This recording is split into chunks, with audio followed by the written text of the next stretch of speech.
నమస్కారం. రవి కిరణాల న్యూస్ వార్తలకు స్వాగతం. ముందుగా వార్తలోని ముఖ్యాంశాలు. తిరుమల లడ్డు అంశం అత్యంత సున్నితమన్న సీఎం. భక్తుల విశ్వాసాలను దెబ్బతీయవద్దన్న చంద్రబాబు. దేవాలయాల ప్రక్షాళనకు చర్యలు తీసుకున్నామని, స్వామివారి విషయంలో తప్పు చేయనని స్పష్టం.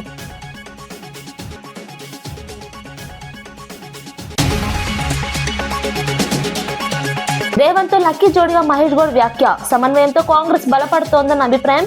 జీహెచ్ఎంసీ ఎన్నికల్లో విజయం సాధిస్తామన్న ధీమా. ప్రజల సేవే మా లక్ష్యమని స్పష్టం చేసిన నేత.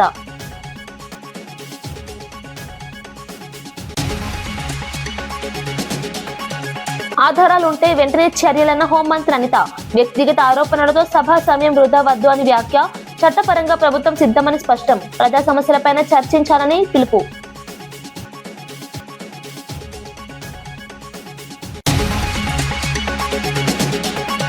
రైతులకు పూర్తి మద్దతు ఇస్తుందన్న ఎన్డీఏ. పింఛన్లు పెంచి సంక్షేమం ప్రారంభించామన్న పవన్. కౌలు రైతులు ధైర్యంగా ఉండాలన్న పిలుపు. అభివృద్ధి సంక్షేమం రెండు మా లక్ష్యమని స్పష్టం.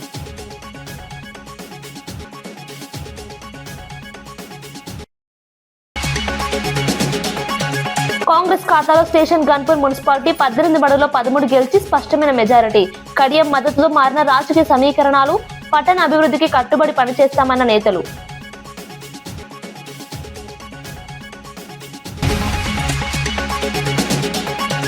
తిరుమల లడ్డు అంశం అత్యంత సున్నితమన్న సీఎం. భక్తుల విశ్వాసాలను దెబ్బతీయవద్దన్న చంద్రబాబు.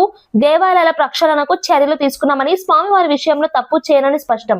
అక్కడ జరిగింది మనం ఆ రోజు చెప్పకపోతే మన మీద అపచారం.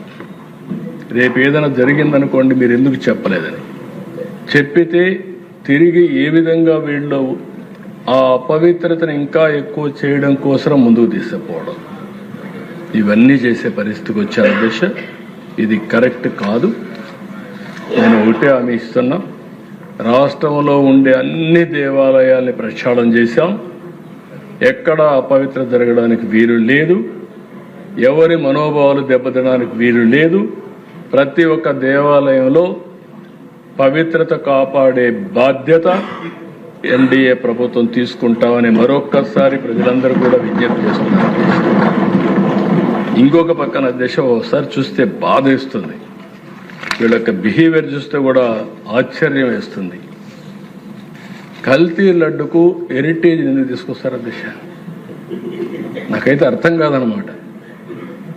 నాకు ఇలాంటి ఆ రోజు వివేకానంద రెడ్డి, నేనే ముఖ్యమంత్రి, చెప్పకపోతే ఒక బాధ, చెప్తే ఒక బాధ. ఆ రోజు నిద్రలేసాను, మా వాళ్ళు ఇక్కడే ఉన్నారు ఐజీలు. రేవంత్ తో లక్కీ జోడిగా మహేష్ గౌడ్ వ్యాఖ్య. సమన్వయంతో కాంగ్రెస్ బలపడుతోందన్న అభిప్రాయం. జీహెచ్ఎంసీ ఎన్నికల్లో విజయం సాధిస్తామన్న ధీమా. ప్రజల సేవే మా లక్ష్యమని స్పష్టం చేసిన నేత.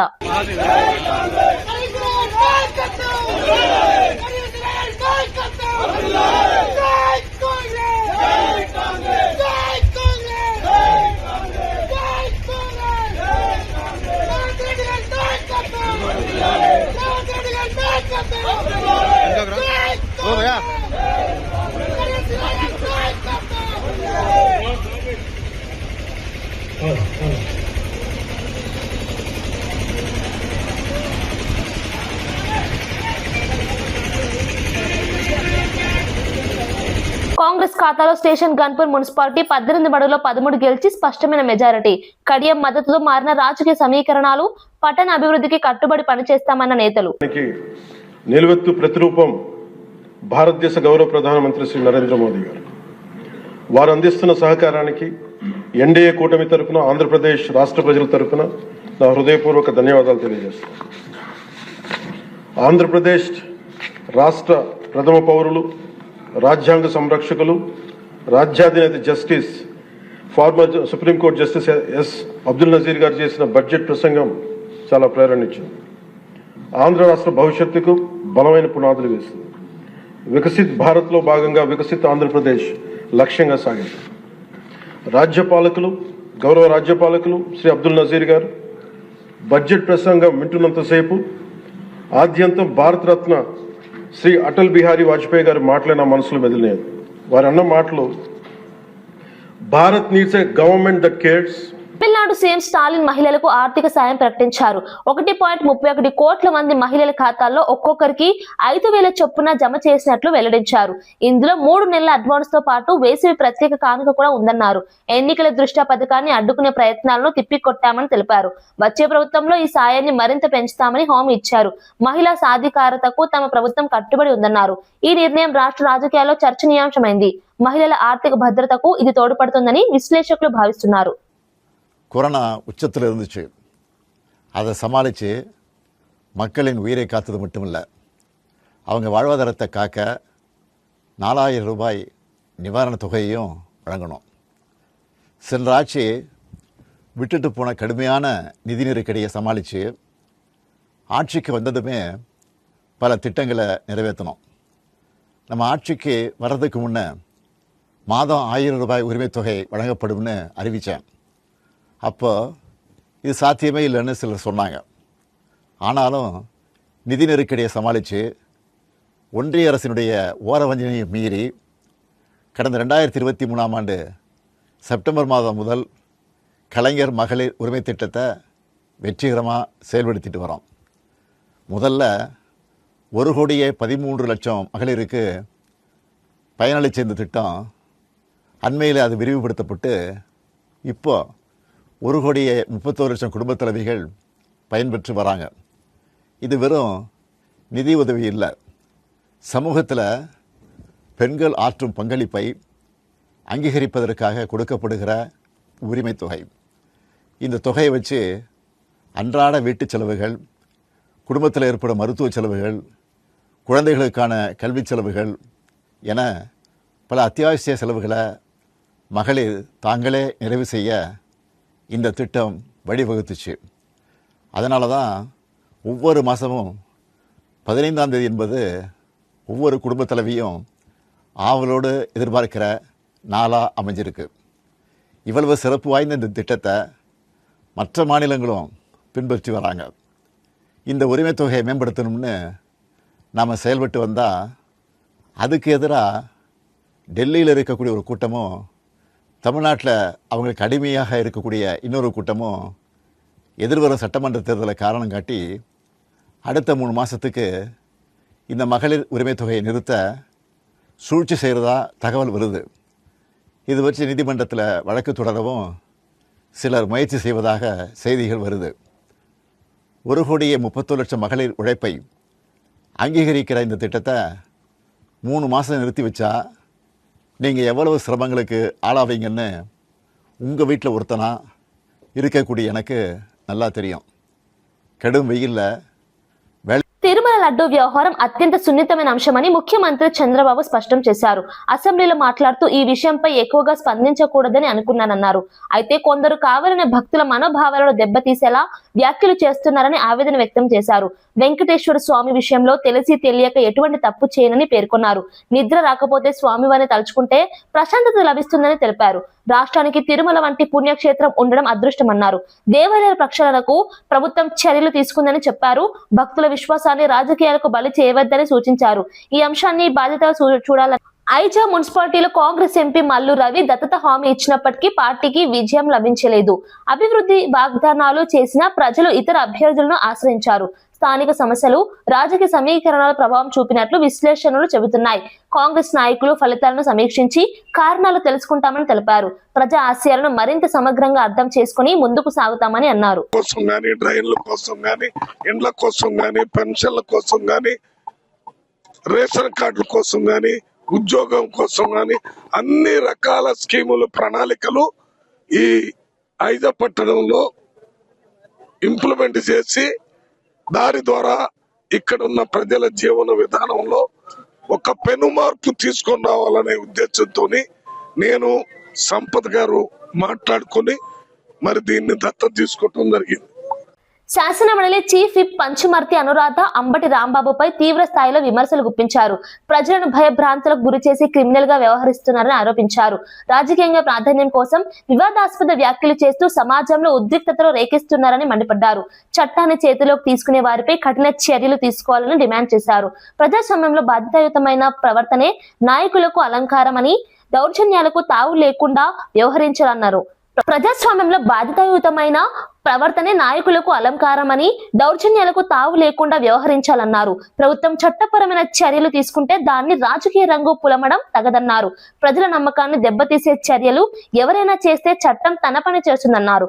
రాజకీయ వ్యవహారాలను వ్యక్తిగత దూషణలుగా మార్చడం సరికాదని సూచించారు. ప్రజల భద్రతే ముఖ్యమని ఆమె స్పష్టం చేశారు. వాళ్ళ మీద తిరగబడ్డాడు. వైశ్యులు, ఆర్య వైశ్యులను కూడా చూడకుండా వాళ్ళని కొట్టించారు, బూతులు తిట్టారు. అన్ని కుల వ్యవస్థలను ఇంక్లూడింగ్ కాపుల్ని కూడా ఇష్టం వచ్చినట్టు తిట్టిన ఈ మనిషి ఈరోజు కాపు కార్డు వేసుకొని మాట్లాడటం, దాన్ని ప్రోత్సహించే విధంగా జగన్మోహన్ రెడ్డి కాపు కార్డుతో మనం రాజకీయం చెయ్యాల్సిందే అని చెప్పి ముందుకి వచ్చి ఇతనికి ఊతం ఇవ్వడం, నిన్న కూపన్ల విషయంలోనే మరి రిమాండ్ విధిస్తే జైల్లోకి వెళుతూ ఆ బస్ ఎక్కినప్పుడు తగ్గేదే లేదని చెప్పి సైగలు చేయడం అతని అరాచకానికి పరాకాష్ట అని చెప్పి ఈ సందర్భంగా నేను తెలియజేస్తా ఉన్నా. ప్రధాని నరేంద్ర మోదీ రైతు వ్యతిరేకి అని కాంగ్రెస్ అగ్రనేత రాహుల్ గాంధీ చేసిన ఆరోపణలను కేంద్ర మంత్రులు ఖండించారు. భారత్ అమెరికా వాణిజ్య ఒప్పందం దేశ ప్రయోజనాల కోసమేనని స్పష్టం చేశారు. ఈ ఒప్పందం ద్వారా భారత రైతులకు అంతర్జాతీయ మార్కెట్లలో కొత్త అవకాశాలు లభిస్తాయని తెలిపారు. దేశ ఆర్థికాభివృద్ధి కోసం వ్యూహాత్మక నిర్ణయాలు తీసుకుంటున్నామని పేర్కొన్నారు. రైతుల సంక్షేమం కోసం కేంద్రం అనేక పథకాలు అమలు చేస్తుందని గుర్తు చేశారు. పీఎం కిసాన్ వంటి పథకాల ద్వారా కోట్లాది మంది రైతులు లబ్ధి పొందుతున్నారని వివరించారు. రాజకీయ లాభాల కోసం తప్పుడు ప్రచారం చేయడం తగదని విమర్శించారు. దేశ ప్రయోజనాలపై రాజీపడే ప్రసక్తే లేదని స్పష్టం చేశారు. అభివృద్ధి కార్యక్రమాలపై దృష్టి పెట్టాలని ప్రతిపక్షాలను కోరారు. రైతులను తప్పుదారి పట్టించి వారిని రెచ్చగొట్టే ప్రయత్నం చేస్తున్నారని ఆరోపించారు. బలమైన సంపన్నమైన భారత్ భవిష్యత్తు కోసం రాహుల్ పనిచేస్తారని ఆశించలేమని చెప్పారు. రైతుల ప్రయోజనాలను పూర్తిగా రక్షిస్తామని పునరుద్ఘాటించారు. ప్రధాని మోదీ ఎల్లప్పుడూ రైతుల పట్ల సానుభూతితో ఉన్నారని, వారి శ్రేయస్సు కోసం పనిచేస్తారని గోయల్ చెప్పారు. రాహుల్ కు రైతుల సంక్షేమంతో సంబంధం లేదని, ఆయన ఎప్పుడూ దేశ వ్యతిరేక మాటలే మాట్లాడుతూ ఉంటారని శివరాజ్ సింగ్ చౌహాన్ ఆక్షేపించారు. మోదీ సర్కార్ తీసుకున్న ప్రతి నిర్ణయం రైతుల హితం కోసమేనని స్పష్టం చేసిన కేంద్ర మంత్రి, రైతులు సాధికారత సాధించడం రాహుల్ కు ఇష్టం లేదని మండిపడ్డారు. టీపీసీసీ చీఫ్ మహేష్ కుమార్ గౌడ్ తనను సీఎం రేవంత్ రెడ్డిని లక్కీ జోడీగా పేర్కొన్నారు. గతంలో డి శ్రీనివాస్, రాజశేఖర్ రెడ్డి కలిసి పార్టీని బలంగా నడిపినట్లే తాము సమన్వయంతో పనిచేస్తున్నామని తెలిపారు. ప్రజల ఆకాంక్షలకు అనుగుణంగా నిర్ణయాలు తీసుకుంటున్నామని చెప్పారు. ప్రభుత్వ సంక్షేమ పథకాలు ప్రజల మన్ననలు పొందుతున్నాయని పేర్కొన్నారు. తెలంగాణలో కాంగ్రెస్ కు వచ్చిన ఫలితాలు దీనికి నిదర్శనమని చెప్పారు. రాబోయే జీహెచ్ఎంసీ ఎన్నికల్లోనూ కాంగ్రెస్ విజయం సాధిస్తుందని ధీమా వ్యక్తం చేశారు. అభివృద్ధి, పారదర్శక పాలన ద్వారానే ప్రజల విశ్వాసం పొందగలమని అన్నారు. పార్టీ శ్రేణులు సమిష్టిగా పనిచేయాలని పిలుపునిచ్చారు. ప్రజల సేవే తమ లక్ష్యమని స్పష్టం చేశారు. రేవంత్ రెడ్డి గారు తీసుకొచ్చినటువంటి అభివృద్ధి సంక్షేమాన్ని గుర్తిస్తా ఉన్నారు. పార్టీని సమన్వయపరుస్తూ మేము కూడా ప్రజల ఆకాంక్షల మేరకు ప్రజలైతే కోరుకుంటారు ఆ రకంగా సంక్షేమం ఇవ్వగలిగినటువంటి కాంగ్రెస్ పార్టీని ఆదరిస్తా ఉన్నారు. వేస్ట్ జాలకు పోకుండా ప్రజల ఆకాంక్షకు అనుగుణంగా పనిచేయాలనే నేను కానీ ముఖ్యమంత్రి గారు ఒక నిర్ణయానికి వచ్చినాం. అందుకే అందరిని సమన్వయపరుచుకుంటూ ప్రజలకు కావాల్సింది ప్రజలకు ఇస్తూ పరిపాలన సాగుతుంది. కాబట్టి ఇవాళ ఏ రాష్ట్రంలో రానంటే రిజల్ట్స్ ఇవాళ కాంగ్రెస్ పేదలు వస్తా ఉన్నాయి. మీరు చెప్పినట్టుగా ఎన్నికల నాటికి మేము 63 సీట్లను గెలిచాం ఆనాటి పరిస్థితుల దృష్ట్యా. తర్వాత కంటోన్మెంట్ గెలిచాం, మొన్న జూబ్లీస్ గెలిచాం, సర్పంచ్లు గెలిచాం, ఇవాళ మున్సిపాలిటీ గెలుస్తా ఉన్నాం. రేపు జిహెచ్ఎంసీ, మెగా జిహెచ్ఎంసీ ఇదే పరిస్థితి పునరావృతం అవుతుంది. అక్కడ కూడా 80% పైగా కార్పొరేట్ సీట్ గెలుపుతాం, మేయర్ సీటు కైవసం చేసుకుంటాం. రాజమండ్రి సెంట్రల్ జైల్లో ఉన్న అంబటి రాంబాబును వైసీపీ నేతలు ములాఖత్ లో కలిశారు. మాజీ స్పీకర్ తమ్మినేని సీతారాం, మాజీ ఎంపీ మార్గాని భరత్ రామ్, హైకోర్టు మాజీ న్యాయమూర్తి జడ శ్రవణ్ కుమార్ తదితరులు జైలుకు చేరుకున్నారు. ఈ అరెస్టు రాజకీయ కక్ష సాధింపులో భాగమని వారు ఆరోపించారు. రాష్ట్రంలో ప్రజాస్వామ్య విలువలు దెబ్బతింటున్నాయని విమర్శించారు. అంబటి ఆరోగ్య పరిస్థితిని దృష్టిలో ఉంచుకొని ప్రత్యేక సౌకర్యాలు కల్పించాలని డిమాండ్ చేశారు. ప్రభుత్వం ప్రతిపక్షాన్ని అణిచివేయాలని చూస్తోందని అన్నారు. తిరుమల లడ్డు అంశంపై ప్రభుత్వం ప్రజలను తప్పుదో పట్టిస్తోందని ఆరోపించారు. చట్టపరంగా పోరాటం కొనసాగిస్తామని స్పష్టం చేశారు. ప్రజాస్వామ్య హక్కులను కాపాడేందుకు వెనకాడబోమన్నారు. వక్రమార్గంగా చూపిస్తున్నారు. అంతేకాదు ఇవాళ రాష్ట్రంలో ఎక్కడ చూసినా గృహదహనాలు, లాఠీ చార్జీలు, లూటీలు ఇవన్నీ విపరీతంగా జరుగుతున్నాయి. దీనికి ప్రధానమైనటువంటి కారణం ఏంటో మీ అందరికీ తెలుసు. రెడ్ బుక్ రాజ్యాంగం అంటే ఇది ఎలా రెడ్ బుక్ రాజ్యాంగమో నాకైతే అర్థం కావటం లేదు. మీరైనా అర్థం చేసుకోవాలి. ఈ రాజ్యాంగం ఎక్కడ తీసుకెళ్ళుద్దో తెలియదు. అసలు ప్రభుత్వం అంటే ఏమిటి? ఇవాళ ప్రభుత్వం మీరెంతో ఉద్ధరిస్తారని, మీరెంతో న్యాయం చేస్తారని ప్రభుత్వం మీ చేతికి ఇచ్చారు. అంటే అలాంటిది మీరేం చేస్తున్నారు? మీరు ఎక్కడ పడితే అక్కడ, ఎవరిని పడితే అక్కడ మీ ఇష్టం వచ్చినట్టుగా, మీ ఇష్టానుసారంగా బిహేవ్ చేస్తున్నారు. అందుకే నేను అడుగుతున్నాను, ఇవాళ అంబటి రాంబాబు గారిని అరెస్ట్ చేశారు. ఏ కారణంతో అరెస్ట్ చేశారు? నేను చెప్పాలి. మీరు చెప్పాల్సినటువంటి అవసరం ఉంది అంటున్నాను.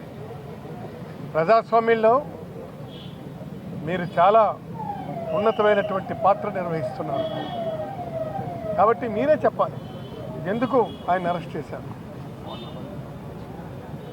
అలాగే మన జోగి రమేష్ని మీరు అరెస్ట్ చేసి విడుదల చేశారు. తర్వాత ఇళ్ల మీదకి పెట్రోల్ బాంబ్స్ విసిరారు, పెట్రోల్ బాంబ్స్తో దాడి చేశారు. ఈ విధమైనటువంటి పరిస్థితుల్లో వాళ్ళ నాన్నగారు ఉన్నారు, చాలా ఏజ్డ్. ఆయన ఏమైనా అయితే దానికి బాధ్యత ఎవరు వహిస్తారు? ఈ గోండాల, రౌడీల, ఈ ప్రభుత్వమా? ఎవరు దీనికి బాధ్యత వహిస్తారు? ఇలాంటి పరిస్థితుల్లో ప్రభుత్వాలు ఉంటే చాలా మనుగడ కష్టం. అందుకే మేము చెప్తున్నాం, మీరేం చేయాలనుకున్నా, ఏం చెందాలనుకున్నా మీరు చాలా స్పష్టంగా ముందుకొచ్చి చెప్పండి. అంతేగాని ఈ విధమైనటువంటి నిర్ణయాలు చేయడం కరెక్ట్ కాదు. ఇవాళ రాంబాబుని చూడడానికి వెళ్ళా, ఆయన హ్యాపీగా ఉండొచ్చు. ఆయన హ్యాపీగా ఉన్నారా? మీరు చెప్పాలి. మీరు కూడా వెళ్ళి ఒకసారి చూడండి. ఆయన సరదాగా జోక్స్ చేస్తారు, కానీ ఆ జోక్స్ వెనుకున్నటువంటి మనోవేదన మనం అర్థం చేసుకోవాలి కదా. ఈ విధమైనటువంటి పరిస్థితి పెన్నడూ జరగలేదు. తర్వాత అక్కడ మన చెవిరెడ్డి భాస్కర్ రెడ్డి, ఆయనకి ఇన్నేళ్ళు ఉంచి విడిచిపెట్టారు. తర్వాత ఇక్కడ మన విడుదల రజని, తర్వాత ఇక్కడ మన బ్రహ్మనాయుడు, వీళ్ళందరి మీద ఏమిటి అసలు? ఇది ప్రభుత్వమా, రాక్షసత్వమా? ఈ ప్రభుత్వానికి ఏమైనా సరే హద్దు ఉందా? ఇది సరైనటువంటి పద్ధతి కాదని చెప్తున్నాను. మీకు ఏమైనా అలాంటి అవకాశం ఉంటే మీరు ఇంకో విధమైనటువంటి చేయండి. ఈ విధమైనటువంటి అరాచకత్వంతో మీరు రాజ్యాన్ని చేస్తారా? No, this is not correct. అలాగే మొన్న వచ్చాను నేను ఇక్కడికి, ఎప్పుడు మన మిథున్ రెడ్డి. కూటమి ప్రభుత్వంలో ఉద్యోగులు నష్టపోతున్నారని ఎమ్మెల్సీ పర్వతరెడ్డి చంద్రశేఖర్ రెడ్డి ఆరోపించారు. కొత్త పీఆర్సీపై ప్రభుత్వం ఇప్పటి వరకు ఎలాంటి నిర్ణయం తీసుకోలేదని విమర్శించారు. పీఆర్సీ కమిషన్ కూడా ఏర్పాటు చేయకపోవడం ఆందోళనకరమన్నారు. 4 డిఏలు పెండింగ్ లో ఉన్నాయని తెలిపారు. పీఆర్సీ ఆలస్యమైతే కనీసం ఐఆర్ ప్రకటించాల్సిందని అన్నారు. తమ ప్రభుత్వ హయాంలో ఒక్క డిఏ కూడా పెండింగ్ లో పెట్టలేదని గుర్తు చేశారు. ఉద్యోగుల సమస్యలను ప్రభుత్వం నిర్లక్ష్యం చేస్తోందని విమర్శించారు. పరిపాలన సజావుగా నడవాలంటే ఉద్యోగుల సంక్షేమం కీలకమన్నారు. వెంటనే చర్చలు జరిపి సమస్యలను పరిష్కరించాలని డిమాండ్ చేశారు. ఉద్యోగుల న్యాయమైన హక్కులను కాపాడాలని స్పష్టం చేశారు. కానీ పీఆర్సీ గడువు ముగిసి 3 సంవత్సరాలైనా ఇప్పటి వరకు ఐఆర్ కూడా ప్రకటించలేదు అధ్యక్ష. ఇలా ఇప్పటి వరకు ఎప్పుడు కూడా జరగలే. అలానే 4 డిఏలు పెండింగ్ ఉన్నాయి. ఇంతకుముందు 2024 దాకా ఒక్క డిఏ కూడా పెండింగ్ లేకుండా క్లియర్ అయితే ఇప్పుడు 4 డిఏలు ఉన్నాయి. అదేవిధంగా స్వాతంత్రం వచ్చినప్పటి నుంచి కూడా 2024 వరకు సుమారుగా 23,000 కోట్ల బకాయిలు ఉంటే అవన్నీ చెల్లిస్తామని చెప్పారు అధ్యక్ష. అవి చెల్లించకపోగా కొత్తగా గ్రాట్యుటీ కానీ సరెండర్ లీవ్లు కానీ ఇవన్నీ కూడా యాడ్ అయ్యి సుమారుగా ఈరోజు 30,000 కోట్ల బకాయిలు ఉన్నాయి అధ్యక్ష. ఉద్యోగులు తీవ్రమైన ఆందోళనలో ఉన్నారు అధ్యక్ష. పేద కుటుంబాల నుంచి వచ్చి కష్టపడి చదివి ప్రభుత్వ ఉద్యోగాలు సాధించి పనిభారం, పథకాల నిర్వహణ, ఒత్తిళ్ల మధ్యలో వాళ్ళ విధులు నిర్వహిస్తూ ఉన్నారు. అలాంటి ఉద్యోగులకు ఇప్పుడు మనం న్యాయం చేయాల్సిన అవసరం తప్పకుండా ఉంది అధ్యక్ష. అందుకని చివరిగా నేను అనేది ఏంటంటే తక్షణమే వారికి ఒక 30% ఐఆర్ ప్రకటించి పిఆర్సీ కమిషన్ అని వెంటనే ఏర్పాటు చేయడంతో పాటు పెండింగ్ లో ఉన్నటువంటి 4 ములుగు మున్సిపాలిటీకి జరిగిన తొలి ఎన్నికల్లో కాంగ్రెస్ పార్టీ స్పష్టమైన ఆధిక్యాన్ని సాధించింది. మొత్తం 20 వార్డుల్లో 12 వార్డులను గెలుచుకొని మెజార్టీ సాధించింది. బీఆర్ఎస్ 5, బీజేపీ 1, ఇతరులు 2 స్థానాల్లో విజయం సాధించారు. ఈ ఫలితాలపై మంత్రి సీతక్క హర్షం వ్యక్తం చేస్తూ ఇది ప్రజల ఆకాంక్షలకు ప్రతిబింబమని తెలిపారు. ప్రభుత్వ సంక్షేమ పథకాలపై ప్రజలు విశ్వాసం ఉంచారని వ్యాఖ్యానించారు. గెలిచిన కౌన్సిలర్లు ప్రజలకు అందుబాటులో ఉంటూ పట్టణ అభివృద్ధికి కృషి చేయాలని సూచించారు. మౌలిక వసతులు, తాగునీరు, రహదారులు, పారిశుద్ధ్యంపై ప్రత్యేక దృష్టి పెట్టాలని ఆమె అన్నారు. ఈ విజయం ద్వారా రాష్ట్రంలో కాంగ్రెస్ పట్ల ప్రజల విశ్వాసం మరింత బలపడిందని పార్టీ నేతలు పేర్కొన్నారు.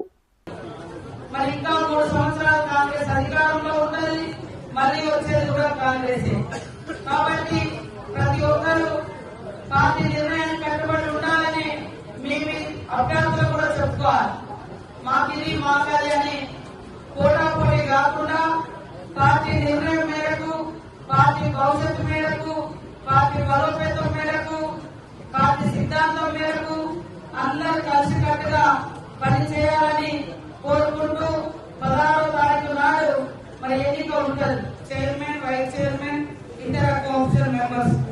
కాబట్టి అందరూ కూడా పార్టీ నిర్ణయానికి కట్టుబడి ఉండాలి. సంపూర్ణ మెజార్టీ వచ్చినా కూడా ఒకనాడు అందరం కలిసిమెలిసి ఉండడం అనేది చాలా అవసరం. ఈ పట్టణాన్ని అభివృద్ధి చేయాలని వాస్తవానికి మాస్టర్ ప్లాన్ కోసం మరి ఒక ఏజెన్సీ కూడా ఈరోజు పిలవడం జరిగింది. ఈ ఎన్నికల్లో మనం ఈ రిజల్ట్ అడవుల్లో ఉన్నాం. ఇప్పటికే మనము అంటే రిజల్ట్ తొందరగా అయిపోతే వేరే పని అనుకున్నాం, కానీ మరి కొద్దిగా డిలే అయినప్పటికీ కూడా నేను అందరికీ ఒకటే చెప్తున్నా, ఇక్కడ నాయకులకు కానీ గెలిచినటువంటి అభ్యర్థులకు కానీ పార్టీ పట్ల అంకిత భావం, సిన్సియారిటీ, గెలవక ముందు ఒక రకంగా, గెలిచినాక ఒక రకంగా, సీట్ రాకముందు ఒక రకంగా, సీట్లు వచ్చినాక ఒక రకంగా, ఇలాంటి అస్సలే చేయకూడదు. ఖచ్చితంగా అందరికి విప్పు కూడా జారీ చేస్తాం. తప్పుడు పనులు చేస్తే వాళ్ళ సభ్యత్వం కూడా పోతాం. కాబట్టి మరి ఎవరు ఇవాళ అక్కడ గెలిచినటువంటి వాళ్ళు కూడా మరి ఈ రోజు ఇద్దరు ఇండిపెండెంట్ కూడా ఉన్నారు. వాళ్ళందరూ కూడా గతంలో కానీ మొన్న కానీ మన పార్టీ టికెట్ అడిగినటువంటి వాళ్ళే. ఇంకో ఇతర పార్టీలలో మనం టికెట్ ఇవ్వకపోతే అటువైపు గెలిచినటువంటి వాళ్ళే. కాబట్టి కాంగ్రెస్ పార్టీని బలోపేతం చేయడం కోసం మంచిగా ఆలోచించి భవిష్యత్తులో ఇప్పుడు గెలిచినటువంటి వాళ్ళందరూ భవిష్యత్తులో మీ భవిష్యత్తు బాగుండే విధంగా రాజకీయాల్లో తల్లులను లాగడం తగదని శాసనమండలి విపక్ష నేత బొత్స సత్యనారాయణ అన్నారు. అంబటి రాంబాబు తల్లిపై వ్యాఖ్యలు చేశారని ఆరోపణల నేపథ్యంలో ఆయన స్పందించారు. ఇలాంటి రాజకీయాలు తాను ఎప్పుడూ చూడలేదని, వ్యక్తిగత విషయాలను సభలోకి తీసుకురావడం సరికాదని చెప్పారు. టీడీపీ నేతల ప్రేరేపణతోనే అంబటి స్పందించారని పేర్కొన్నారు. అధికారంలో ఉన్నారని ఇష్టారీతిగా వ్యవహరించడం మంచిది కాదని హెచ్చరించారు. ప్రజాస్వామ్యంలో పరస్పర గౌరవం అవసరమని, సభా మర్యాదలు పాటించాలని సూచించారు. వ్యక్తిగత దూషణలు రాజకీయాలను దిగజారుస్తాయని అన్నారు. ఆయన తల్లి కాదా, ఆయన తల్లి కాదా, ఆయన తల్లి కాదా, ఆయన తల్లిని తిరిగితే ఆయన ప్రేరేపిస్తే దానికి ఆయన రియాక్ట్ అయ్యాడు, తప్ప ఆయన తల్లి ఒకటి, మీ తల్లి ఒకటి, నా తల్లి ఒకటి, అందరి తల్లి ఒకటే. మీ తల్లి, నా తల్లి, ఆయన అందరి తల్లి ఒకటే. కానీ ఈ సాంప్రదాయం కాదు అధ్యక్ష, ఈ సాంప్రదాయం కాదు అధ్యక్ష. వాయిస్ పెంచేంతట్లోనూ గట్టిగా మాట్లాడటంలోనూ విమర్శలు పెంచడంలోనూ ప్రదర్శించ సాంప్రదాయబద్ధంగా చట్టబద్ధంగా ప్రభుత్వాలు వచ్చి చట్టబద్ధంగా సాంప్రదాయబద్ధంగా మీరు వచ్చి యాక్ట్ చేయాలి అధ్యక్ష. ప్రభుత్వం ఎందుకు ఇచ్చారు అధ్యక్ష? మీకు అధికారం దేనికి ఇచ్చారు? అధికారం చేతిలో తీసుకొని మీ ఇష్టారాజ్యంగా చలాయించమనా? అధికారంగా మీ సూచనల మీద వచ్చి కేసులు పెట్టమనా? పెట్రోల్ పంపులు ఇస్తున్నామనా? వాళ్ళ మీద వచ్చి బెయిల్బుల్ సెక్షన్ ఇవ్వమనా? లేకపోతే వాళ్ళ మీద వచ్చి ఆ మహిళల మీద దాడి చేయమనా? దేనికి ఇచ్చారు చట్టం? ఇది దయచేసి సార్ ఎవరు తల్లైనా ఎవరు భార్య అయినా ఏ మహిళ అయినా అందరూ గౌరవించాల్సిందే, పూజించవలసిందే. ఇందులో ఎవరికి ఏ విధంగా భేదాభిప్రాయం లేదు అధ్యక్ష. ఇందులో ఎవరికి భేదాభిప్రాయం లేదు అధ్యక్ష. ఎవరు చేసినా సరే తప్పే అధ్యక్ష. ఎవరు చేసినా సరే తప్పే అధ్యక్ష. తప్పుని సంబంధించే సమస్య లేదు అధ్యక్ష. కానీ అక్కడ పరిస్థితులు, అక్కడ వాస్తవాలు, అక్కడ జరుగుతున్న పరిణామాలు అవన్నీ కూడా ఆలోచన తీసుకున్న బాధ్యత ఉంది అధ్యక్ష. ఆయన వచ్చి చెప్పాడు, జరిగింది, నా వయసుకి మంచిది కాదు. అంబటి రాంబాబు తల్లిపై తిట్టినట్లు ఆధారాలుంటే పంపించాలని వెంటనే చర్యలు తీసుకుంటానని హోంమంత్రి అనిత స్పష్టం చేశారు. దేవాలయం లాంటి కౌన్సిల్లో ఇలాంటి విషయాలపై గంటల తరబడి చర్చించడం సమంజసం కాదని వ్యాఖ్యానించారు. వ్యక్తిగత ఆరోపణలతో సభా సమయాన్ని వృధా చేయకూడదని సూచించారు. ఆధారాలు లేకుండా ఆరోపణలు చేయడం సరికాదని, చట్టపరమైన చర్యలు తీసుకోవడానికి ప్రభుత్వం సిద్ధంగా ఉందని చెప్పారు. రాజకీయ విమర్శలు ఒక పరిమితిలో ఉండాలని, వ్యక్తిగత అవమానాలు అనవసర ఉద్రిక్తతలకు దారితీస్తాయని హెచ్చరించారు. సభలో ప్రజా సమస్యలపై చర్చించడమే ముఖ్యమని ఆమె అభిప్రాయపడ్డారు. పావు గంటలో వాళ్ళ ఇంట్లోంచి బయటకు వచ్చి మాట్లాడుతూ నా కుక్కను కూడా టచ్ చేయలేరు, ఏ పోలీసు వస్తారు రమ్మని చెప్పినప్పుడు ఆ మాట్లాడు గురించి మాట్లాడినట్టు అంటే ఇలాంటి మాట్లాడి రచ్చగొట్టేటట్టుగా మాట్లాడి నిన్న జైలు దగ్గరికి వెళ్ళి ఇట్ట పాడతాడు. ఆయన మాజీ మంత్రి అండి, ఏం మాట్లాడుతున్నారండి, ఏ సైకిల్ చేస్తున్నారండి, సమాజానికి ఎటువంటి మెసేజ్ ఇస్తున్నారండి? అలాంటి వ్యక్తి గురించి ఇలాంటి సభలో, పెద్దల సభలో ఇంత చర్చ అవసరమా?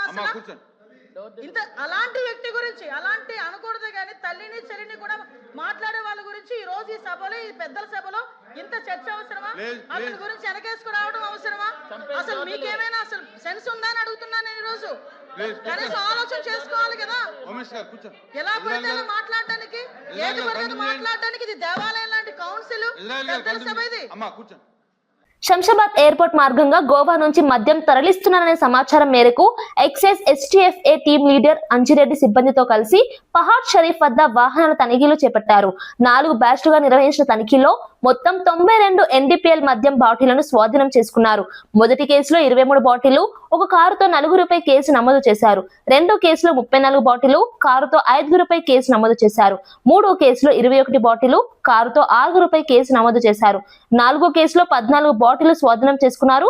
మొత్తం 15 మందిపై కేసులు నమోదు చేసి 3 కార్లను మీర్పేట్ ఎక్సైజ్ స్టేషన్ కు అప్పగించారు. ఈనాటి వార్తా విశేషాలు మరో బులెటిన్లో మళ్ళీ కలుద్దాం. నమస్కారం.